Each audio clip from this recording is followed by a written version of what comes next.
السولار والبنزين؟ والله ليس المسؤول بأعلم منها من السائل. أنا لست وزارة البترول، المواد البترولية لها وزارة. أنا كل دوري إني براقب ما يطرح في السوق وببلغهم عن أي نقص، شأني شأنك.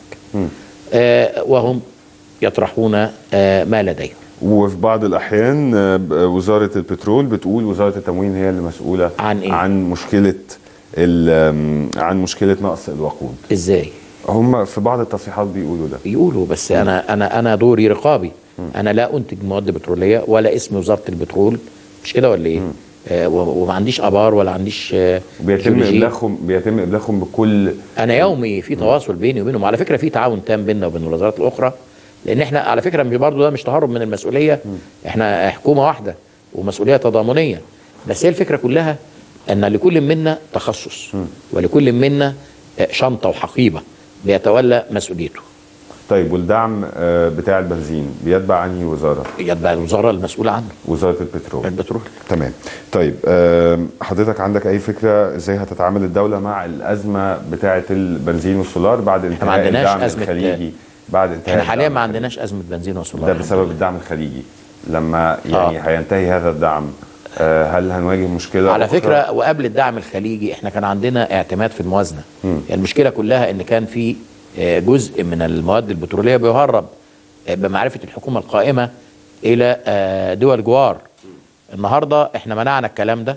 سيادتك شايف القوات المسلحة مشكورة، كل يوم في سينا بتقفل بيارات وبتقفل أنفاق كان بيهرب منها المواد البترولية.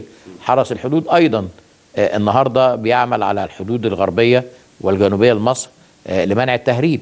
احنا دول الجوار كانت قايمة على التهريب بالنسبة لمنتجاتنا، مش بس مواد بترولية، حتى المواد الغذائية كانت بتتهرب وبكميات كبيرة. تمام.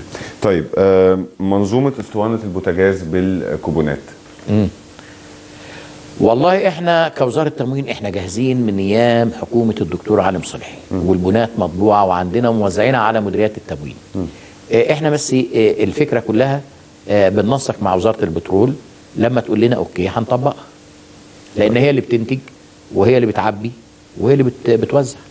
تمام. طيب يعني لما حضرتك مثلا او حضراتكم بتتساءلوا ليه في تاخير في الموافقه او الاوكي اللي وزاره التموين منتظراها، بيكون الرد ايه؟ لا هم بيكملوا كامل. يعني احنا دلوقتي هقول لسيادتك احنا احتياجاتنا من الاسطوانات البوتاجاز اليوميه 900,000 اسطوانه.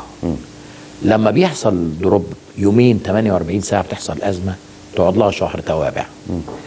هي المشكلة في ايه؟ لما حصل أزمة هم ضغطوا على نفسيهم وبدأوا يطرحوا بدل 900,000 اسطوانة يوميا 1,100,000، يعني زودوا 200,000 اسطوانة يوميا.